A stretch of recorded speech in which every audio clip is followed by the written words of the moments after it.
So now let's talk about how to graph a rational function that doesn't fall into the form of a f of b times x minus c plus d.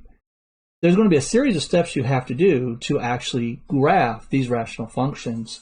We're going to talk about the very first step you should do right now within the problem we have here. It says write the coordinate of any holes or removable discontinuities of the below function. F of x equals 2x squared minus 3x minus 27 all over 2x squared minus 19x plus 45.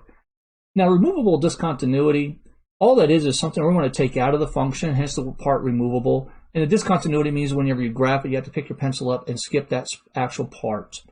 So it'll make sense as we get into this.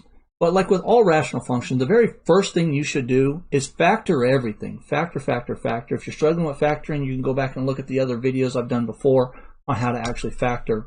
But my top here, so if I have f of x, my top factors to x plus 3 and 2x minus 9. My bottom factors to x minus 5 and 2x minus 9. Okay, so those factor nice and neat for us. And when we're doing rational functions, we were talking about simplifying. And what we would do is we look up and down and see if any of our factors actually match. In this case, both 2x minus 9 match.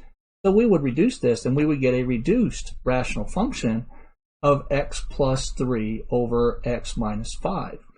Now, question is, what did we remove? What did we remove from this function? We removed the 2x minus 9. That's where our hole is going to be, our removable discontinuity. All we need to do is set it equal to 0. So we're going to do 2x minus 9 equals 0, and we're just going to solve for x. We're going to add 9 to both sides. We get 2x equals 9, divide by 2, and I'm going to get x equals 9 halves, or to make my math easier, I'm going to do 4.5. So there's the x coordinate of my removable discontinuity or my hole. All I'm going to do to find the y values, plug it back in. So all we have to do is do 4.5 plus 3 divided by 4.5 minus 5. Well, this gives me 7.5 over a negative 0.5. And when you throw this in the calculator, you would get negative 15. So my x value of my hole is 4.5. My y value is negative 15. Don't leave it separated like this. It is a point, so write it as a point.